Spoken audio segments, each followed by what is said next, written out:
Welcome to the first episode of Clause 8. We will be talking to a lot of interesting people in the IP community. Today we're lucky to be joined by former Chief Judge of the Federal Circuit, Judge Rader. Thank you for joining us. Thank you, Eli. I really think you're one of the most fascinating people that I've come across in the IP community. But the question that I wanted to start with is, while you were the Chief Judge, you also made time to be a trial judge at the Eastern District of Texas. You were a law school professor. You traveled around the world speaking at conferences, and you even had your own band.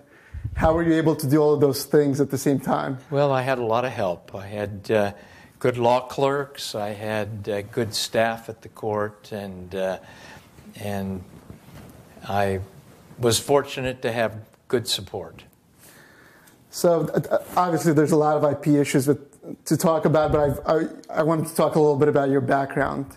And I heard that before you even went to law school, you did mission work in Finland, and you ended up across the border during the Cold War in the Soviet Union. That story must have come out of one of my classes. But yes, I was on a day where I could travel, and I ended up traveling across the border, and I was picked up by guards on the other side, and I quickly asked to be returned, and fortunately they did, yes. How did that experience, just being in Finland, you grew up in America, but how did that experience being in Finland shape you? Well, I learned the language, and I became a translator, and I think I gained an appreciation for other cultures and languages, and it helped me as I went on then into my career. So, and you began your career, so you went to GW Law School, and I did. You yes. began your career in Capitol Hill. How did that come about? Were you always interested in politics, or? It was kind of necessity. I was at GW in law school, and I had my first child and needed to earn some money, so I went to work on Capitol Hill kind of as a survival mechanism. Do you remember how you found that first job? Oh, yeah, I do. I kind of went door to door and asked if they were interested in hiring a young law student, and I finally found someone who was. While we were getting ready, you were telling me another good story about eventually you went to work on the Senate side, and you became a mini celebrity during one of judicial hearings. Oh, well, yes. I think I was telling you the story of being in front of the strong lights for 8 or 10 hours during a Supreme Court nomination, and so I put on sunglasses, and the news accounts took pictures of me in the sunglasses, and then they would dub in humorous comments as to why I was wearing the sunglasses. Did your friends and family appreciate that, or you hit the big time at that point? Yeah, at that point it was any kind of notice is better than none, I guess. And then you went to work you became the Chief IP Counsel at the Judiciary Committee? I did. I worked on IP and the Constitution. I was the two things that I developed some expertise in. Were you already interested in those areas before you started working in that role, or did that? Yes, but the job kind of pushed me to develop more what I was interested in. I'd always thought I'd perhaps do trademark work, and so that's why I grabbed that IP portfolio, and it, as you know, kind of changed over time into a patent interest. And while I was researching this, and I mentioned it to you, I found out that John Podesta, actually, who's now the chairman of Hillary Clinton's campaign, he was working for the same subcommittee for the Democratic side. And I can remember John and I, of course, had responsibilities to work against each other on occasion, but I can remember him calling me and saying, you should come to the floor right now and offer this amendment. Now, I'm going to have to oppose it, but if you put it on this, it's likely to pass. And he was right. And I hope that I was generous in returning the favor on a few occasions. Did you, at that time, did you sense where his career was going? Was he more political, or was he interested in the issues as you were? Or You know, there was a brief period of time when we talked about going into business together, you know, and opening some kind of a lobbying firm. But then I moved into the judiciary, and that ended that. So I guess that was another question I had was, while you were in the Senate, was lobbying your goal, or did you start thinking I want to be a judge at that point? Or? No, the judge was I was working extensively with the Justice Department on some of these Supreme Court nominations, Scalia and Rehnquist and O'Connor.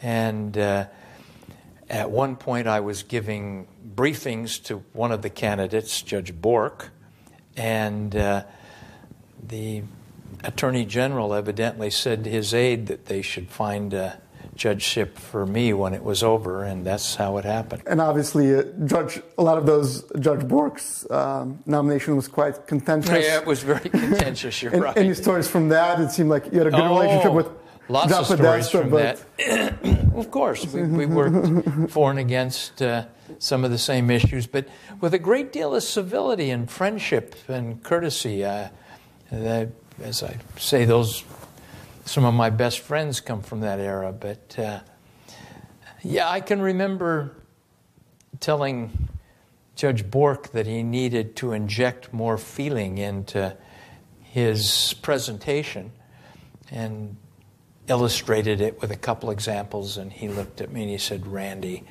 I'm a judge, not a politician." And of course he was right. And he also lost. Were you surprised about how willing he was to answer the questions, obviously, of the traps that were set up for him in terms of his issues on hot-button issues? Or well, I don't think I was surprised. That was just his nature. He was going to answer every question, and he was sure that he could explain it in a way that people would understand. But he explained it in kind of cold-blooded legal terminology that didn't translate well into the media that was observing. Yeah, up to that time, it seems most nominations sailed through, and this was really the first contentious one. Well, there'd been a few contentious ones before, but you're right. This one changed the game completely. It from that time on, it was always a contest of trying to find just the right question phrased in the right way to trap the nominee into saying something wrong. So as you mentioned, but that process, something positive did come out of it, is you were considered for yeah, well, nomination. it was about 6 months later that I got a call from the counsel, the assistant attorney general in charge of doing this kind of finding judges, and he said, and he began to explore with me if I'd be interested in doing some kind of work as a federal judge, and we did eventually find something that fit for me. And initially you were nominated and appointed to the Federal Claims Court? That's right. But right. At that point, did you already know that eventually you wanted to join the Federal Circuit, or?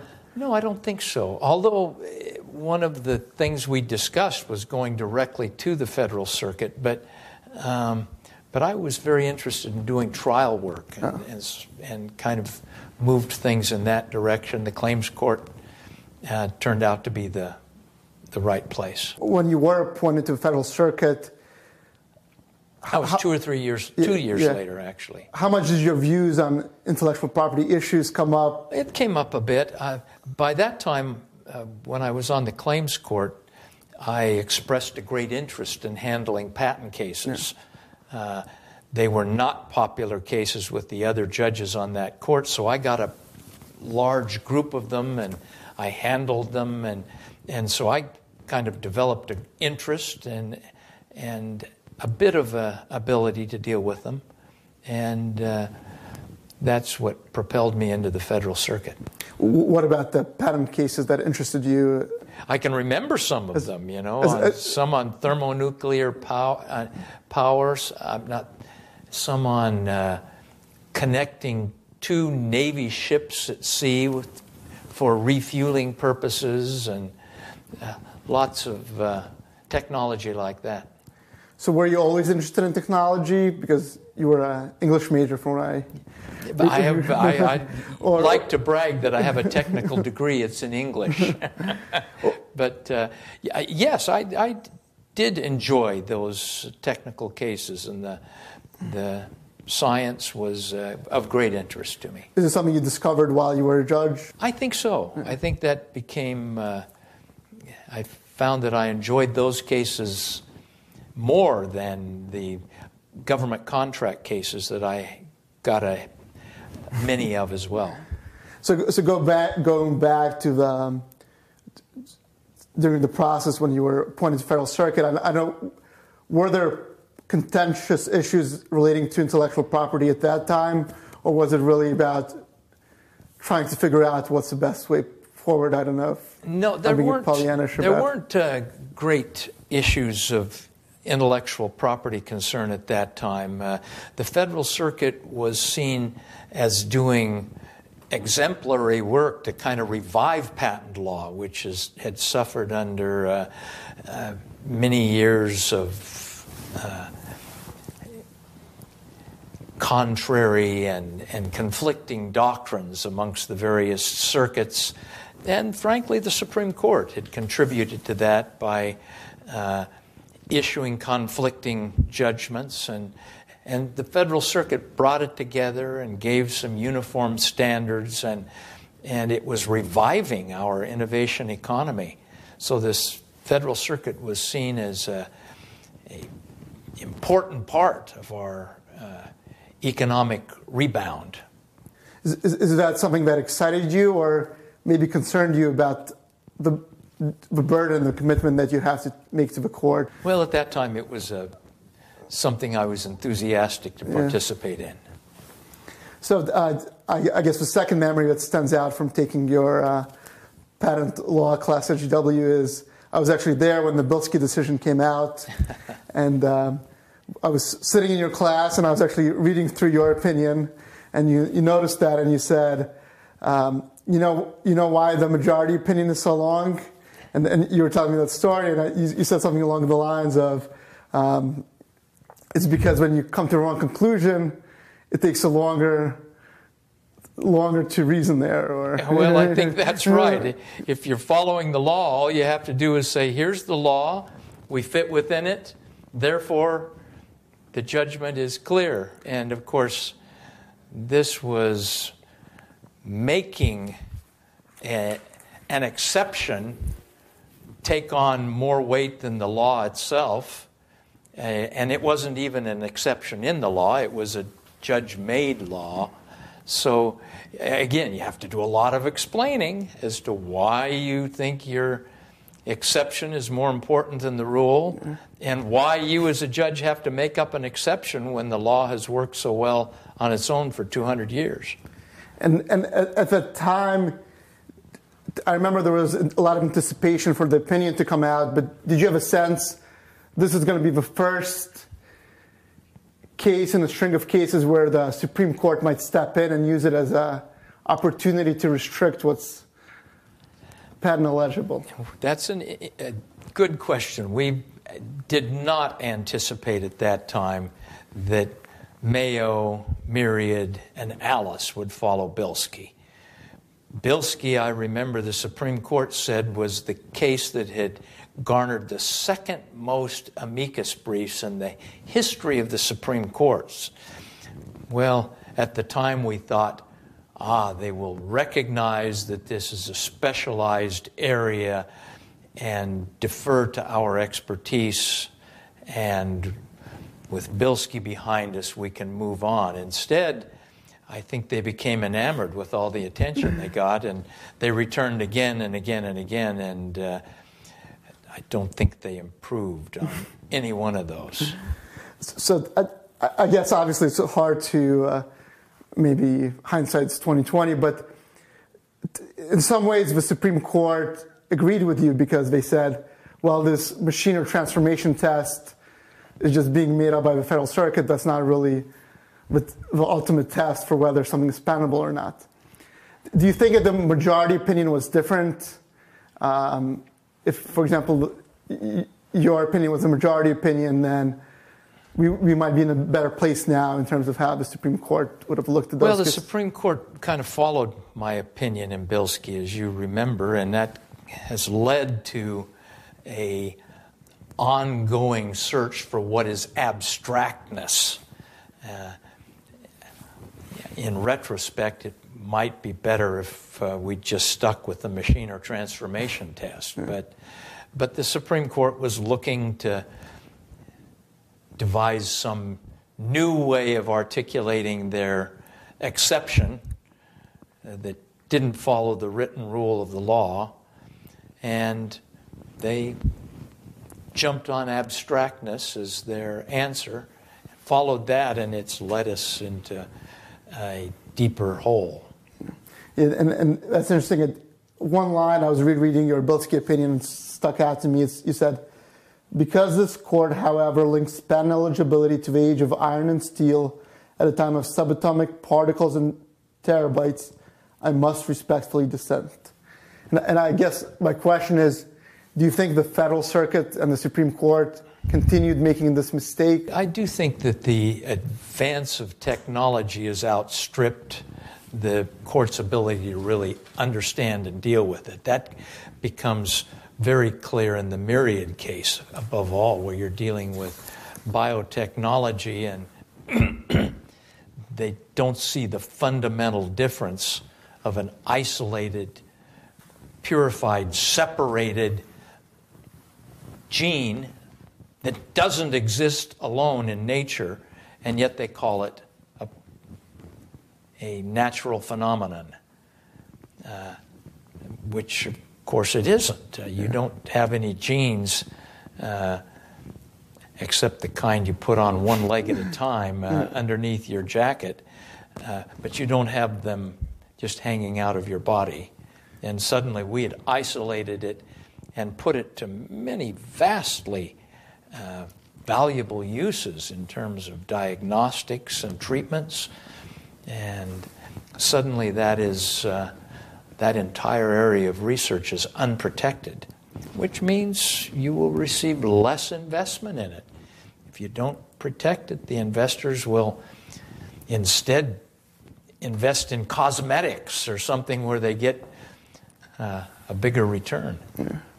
And I think it's another line that I heard you say, that the patent system has the potential to let us to find the cures for cancer, but the question is, will it let it? And it seems, talking to you today, it seems you have a lot of concerns with whether the Supreme Court is letting the patent system do that. Well, whenever you depart from the law and presume that your exceptions, your philosophical insights, your, in this case, musings on what is abstract and what isn't, which isn't anything in the law. When you depart from the law, you are no longer acting in legal fashion. You've crossed over into some kind of netherworld of guessing. And that's what you have now, is subjective, unadministratable standard that doesn't provide the kind of certainty you need for business decisions. So I think even Justice Scalia said that his hardest case that he had to preside over was a patent case, and people guessed that he was probably referring to Bilski. Overall, do you think that the Supreme Court... Yeah, he told me that, actually. do you think they have the ability? He told you that it was exactly. Bilski. Yeah, he did. So do you have any thoughts about the Supreme Court's ability to handle patent cases? Is it something that is there a level of difficulty that comes with patent cases that they don't have with other types of cases? I don't think it's a question of difficulty. I think it's a question of adherence to the law and its predictability and its capability to resolve disputes without creating the kind of subjective,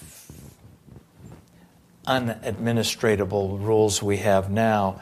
The best way to do this is to look at the rest of the world. And frankly, there's no country in the world that does what we do here. We have, once again, set ourselves on a course which is out of harmony with the rest of the world's intellectual property standards. And that, I can tell you that my work in China and Japan and Korea tells me that the companies there are quite delighted to pick up the slack where American companies don't have quite the protections that they do under their law. At this point, well, I have two questions, I guess. One is, obviously, you knew these justices personally. Were you surprised or disappointed that these conservative justices who talk about these same kind of things, adherence to the law, I was very disappointed. Activist justices? I was very disappointed. The same people that speak so passionately about following the law as it's written instead decided they would write their own law. And it hasn't worked. And why do you think that happened? Is it they didn't delve into the matter? Oh, well, that could be a whole nother conversation. I think there was an awful lot of policy concerns about how patent law was causing a lot of litigation, some of it of an abusive nature, and of course some of it not. But the press gave great attention to the abusive litigation, and suddenly the Supreme Court said, well, we're going to see if we can't help here. And I think their effort to introduce some kind of tort reform logic into patent law has had a deleterious impact on our innovation policy. So do you think it was a blind spot that those conservative justices have? They didn't realize they were making policy-based decisions as judges when it came to patent law, or was it? Of course, you're asking me to read their minds, and I can't do that. I just can guess as to their motivation for departing from something that they would usually protest as their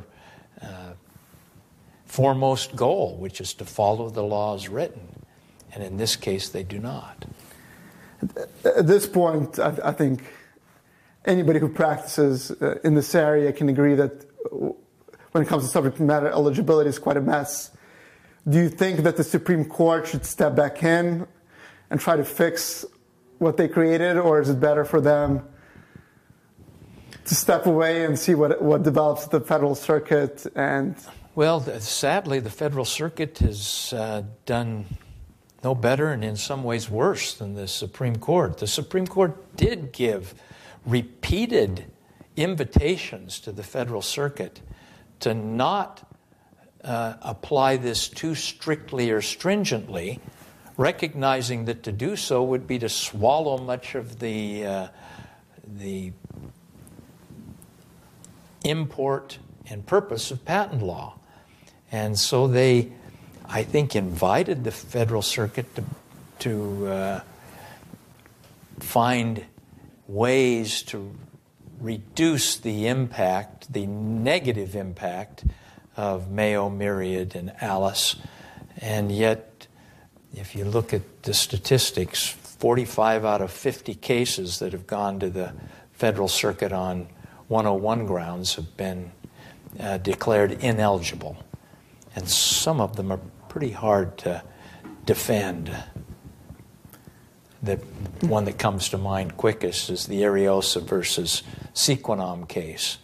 Now, there have been a few, there are 5 cases where they have made an effort to find a way out of what I think they're beginning to realize is a regime which is missing the entire point of the patent law. And we'll hope that they continue to improve. But at this point, the Federal Circuit has not been an answer.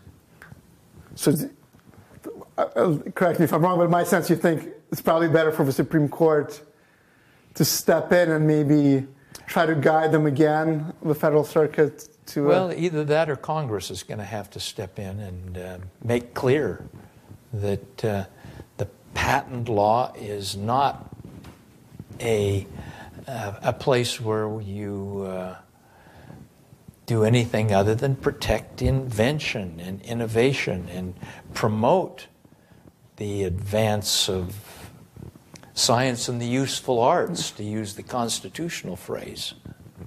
So, and going along with that, I think the former USPTO Director Kapos, he actually proposed getting rid of Section 101 altogether and letting the other sections handle whether something is patentable or not. Would you agree with that proposal, and do you think that's something that the Congress should seriously consider? Well, anything at this point is an improvement over a set of rules which are not working at all. But I think there'd be better ways to deal with it rather than wiping away statutory language which has been in effect since 1790. And if applied as written, will operate wonderfully as it did for over 200 years. Right now, it seems that you were talking about the 5 cases at the Federal Circuit. It seems a lot is dependent on what judges you actually get for your panel, right? Is that your sense, or? Well, some academic scholars have made that criticism. The point is that the whole system has failed. It broke down with the 3 Supreme Court cases, but in the past, the Federal Circuit always made an effort to rescue those mistakes, and in this case, they have not. In fact, it's invited the Federal Circuit to ensure that the Alice decision did not have that impact. Just to play a devil's advocate for a second, and you were talking about before about the importance of innovation, especially in fields like medicine and possibly cures for cancer. But others say, well, you don't really need patents for software innovation. Even if you don't have patents, people will. It's the threshold. The investments that you need for research and development aren't as great. How would you respond? Do you have any thoughts about those? Well, yes, as a matter of practical application, software is functional. Therefore, it can't be really the functional aspect of software can't be protected under copyright. It's not a trademark denoting the source of a product. It is a way of making a machine do things that faster, more reliably, with more automaticity and less mistakes, and magnifying human capabilities to the extent that we can do microsurgery, we can do things that are beyond comprehension, and that's all software. That is the future of innovation. It's the heart of innovation. And to say that that's not protectable, first, it's contrary to the language of the Patent Act itself, but it also is contrary to a sound policy that sees a protection of innovation as the way forward for any economic development. And you touched a little bit on this, but I was recently reading a blog post by an Australian patent attorney who quit his job because he says most of his clients were software companies, and he says, I can't provide, and Australia has followed American law, and he says, I can't provide value anymore to my clients because the law is just so unpredictable, there's no clear boundaries. And at the same time, as you mentioned, in China and in Europe, the situation is doing better. How is this putting America at what effect is it having in America? Well, I can show you many instances where inventions that are eligible for patenting in foreign countries are not eligible for patenting in the United States. Eventually, that will lead the investment in that form of technology to move to a place where it can be protected, where its worth is acknowledged by the legal system. That is troubling. I guess we'll come back to it, but so the Congress did get involved a few years ago with the AIA, and when they were discussing the law, it seemed that you were a bit optimistic. You thought it would make America harmonize with other countries in terms of first to file. Yeah, I was very enthusiastic about that aspect. And by the way, that has been a positive part of the Act. Harmony in economic laws across borders makes great sense. We have an international marketplace, and an international corporation or business can't be expected to make a different product for every different legal regime. They need to have some kind of reliable harmony across the systems. And so I was very enthusiastic about that aspect of the America Invents Act. But I'm sensing overall, what is your overall opinion of how the... Well, there's a lot of the Act that kind of changed directions upon implementation. For instance, if you remember, there was a big battle in the AIA over opening a second window to attack any patent at any time, indiscriminately, multiple times. And in the post-grant review section, they kind of closed that second window. But then, of course, IPR became a second, third, fourth, and fifth window that can be opened at any time. And you see multiple repeated institutions of IPRs against the same patent. You would hope that there would be some kind of system that would cause IPR to perform the function it was meant to perform. In fact, you and we were talking about it earlier, that you referred to the Patent Trial and Appeal Board that decides these IPRs as the death squad for patent rights. And it seems that remains your opinion. Well, I think in rough terms, they still accept about 80% of the petitions that are filed, and 80% of those are invalidated. So that's a pretty high percentage. Yeah. And do you think there's anything that could be done to improve the decisions of the PTAB right now with the AIA as it stands, or does Congress need to go back? No, I think there's a good deal that could be done to improve things. For instance, multiple filings against the same patent ought to be something the PTAB could deal with by rules. They should be able to dismiss repetitive filings against the same intellectual property. Something else that was discussed when the AIA was drafted was finally ending the fee diversions from the Patent Office.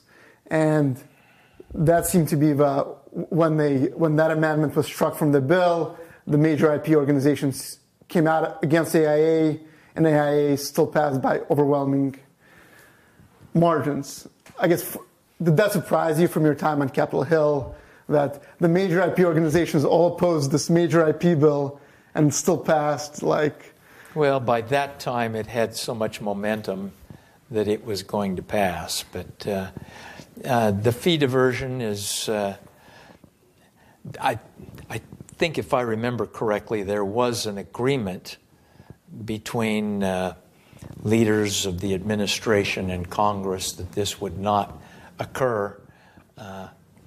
And I hope that that agreement is adhered to. Yeah.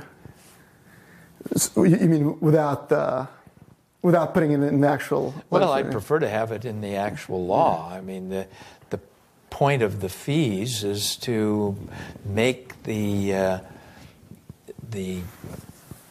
Patent and Trademark Office into an organization which is driven by user fees. And so the innovation community, which benefits from the protection of its inventiveness, will also fund the effort to protect. Of course, now that's the same institution which is de-protecting through the Patent Trial and Appeal Board, so it's a little bit schizophrenic, where you have 6,000 to 8,000 people granting patents at one end, and then a group of 300 judges invalidating them at the other. And I think this ties in something that I was going to discuss next, but I guess a major driving force behind the AIA and some of these new bills and some of the core decisions, like you mentioned, was this hysteria over non-practicing entities and patent trolls. And that's my language. But why do you think the interest groups that represent these Silicon Valley companies and other interests that want to create this hysteria, why do you think they were so successful in creating this idea of a patent troll? Well, there's a little irony. Many of those companies became leaders in their respective areas of economic dominance by using patents. The PageRank patent, which, by the way, it acquired from Stanford, is much responsible for Google's preeminence in the search engine market. And yet once they've achieved that market dominance, then they perceive that the way to preserve that is by buying little companies that are making inventions and driving the technology forward. And to the extent that they can depress the prices of these inventions and these startups, they can acquire them for less. We'll have to hope that there's a realization of the importance of economic development in coming years. I saw a really excellent paper from a Hoover scholar, and it said they had never found an instance of a strong, growing economy that didn't correlate with a strong protective patent system. And by the same token, they couldn't find an instance of a failing economy which was declining in world market share rather than growing, that didn't correlate with a weak and non-functioning intellectual property system. Yeah. And so it's kind of ironic that we here in the United States are trying to do something history has never done. Weaken your patent system while growing your economy. Those are counter correlations, according to the scholarship. And I guess the key is really getting that scholarship and to bring that kind of awareness to Capitol Hill. So you were recently appointed to be the distinguished professor at Tsinghua University in China. And from what I understand, there's only been how many appointments? Well, just a handful over the years. And the rest have been Nobel Prize winners. Quite a few of them. I'm not sure. Yeah. They've also got a few presidents in there of countries. How did that appointment come about, and how did your interest in Asia develop? Well, I've been teaching at Asian universities for many years, and I have taken a great interest in trying to improve legal education, and I think some of that effort has translated into the success that you talked about. Is there anything in particular about Asia that interests you? Is it how quickly it's changing and growing in China, or? Well, yes, I think there's a real commitment to intellectual property as a path to economic development there. They're investing a great deal in improving their courts and improving the administration of their IP systems, and it's bringing great results. I guess I wanted to end with asking you for some advice. Sure. I'm sure a lot of people will be interested to hear it. I guess for a law student who's just in your class or at another law school and who wouldn't have the same opportunity, if they wanted some advice about how to figure out their path or maybe possibly become the next Judge Rader, what advice would you have for them? Well, I think it's important, particularly in this field of intellectual property, that you recognize that in an international marketplace, you no longer can just study U.S. law. You're going to have to know the law of China and Germany, and you're going to have to be able to apply those different legal regimes to protect your client and its interests across international borders. And what do you think students can do? Is it take classes or educate themselves, or? Well, I think it's a combination of things. It's interesting that my class at George Washington University has dozens of students from China and India and Korea,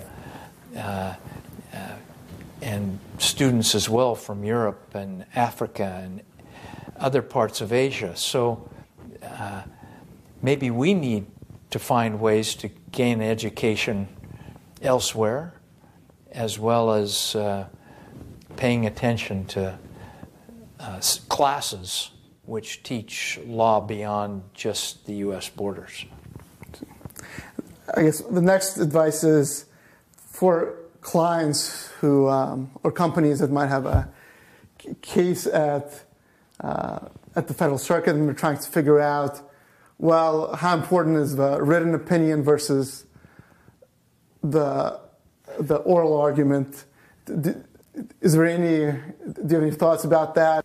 I remember one of the great lawyers that taught me in my youth saying that you can never win a case during oral argument, but you sure can lose one. Now, this was the great Rex Lee, who was the Solicitor General of the United States.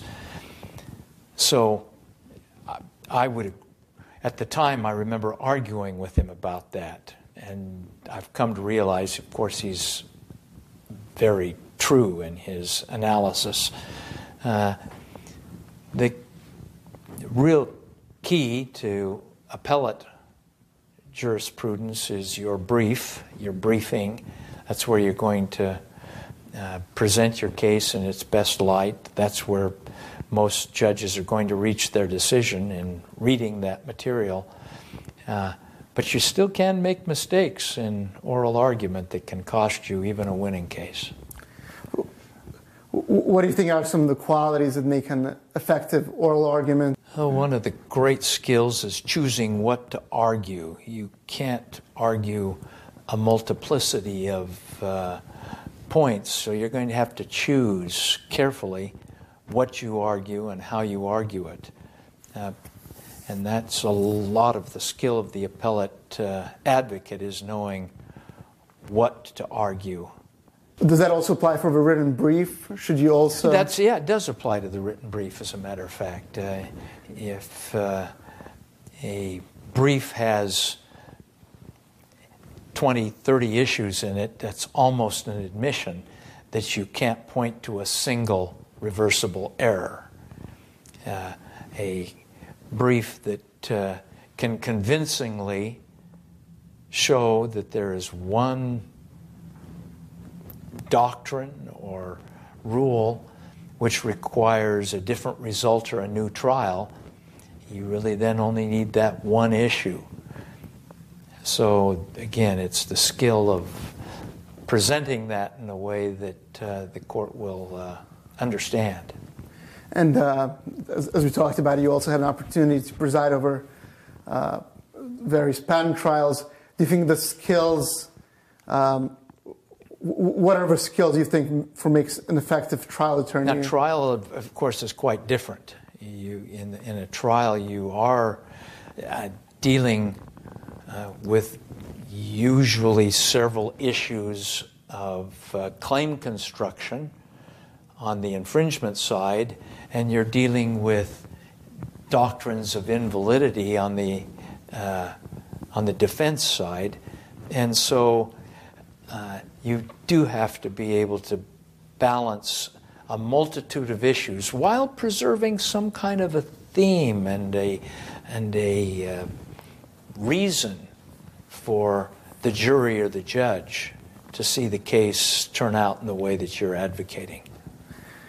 So thank you for your advice, and I guess I want to end with two questions. Sure. And one question is, I guess a lot of what we talked about, it seems a little bleak.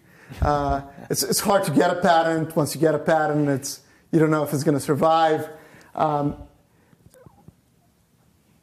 you have any advice about how we can change this, or do you have any, I guess, any optimism that I guess you can... Well, patent lawyers believe in change and believe they can improve anything. That's the same as their inventors. As we deal in law and in policy surrounding that law that is trying to improve.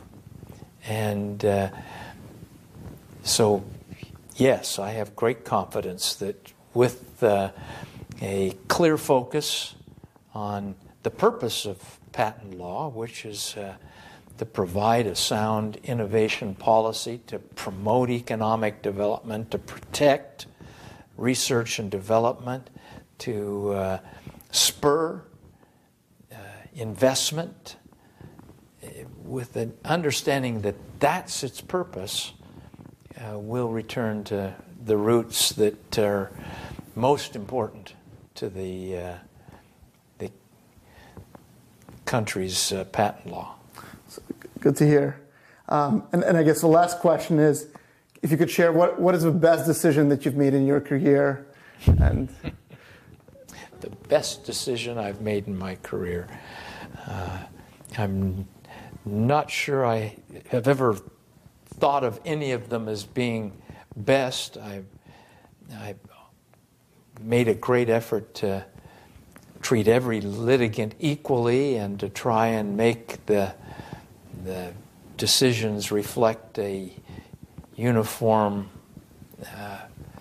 grasp of the purpose of patent law. But which is the best? No, I was your personal, not a court decision. Like oh, okay. I know you mentioned that joining the Federal Circuit and. I see. Well, I have said that in my experience, the best thing that I've had two magnificently wonderful things happen to me in my life, and one was joining the Federal Circuit, And the other one is leaving the Federal Circuit because it's opened up such vast horizons to me to do work in an international arena, helping with the business as well as the legal aspects of intellectual property. And I'm doing what I want, when I want, with whom I want, and I actually get paid for it. So I couldn't be happier. Seems like it's about time. Thank you so much for joining us today. Absolutely, I'm happy. Thank you, Eli. Thank you.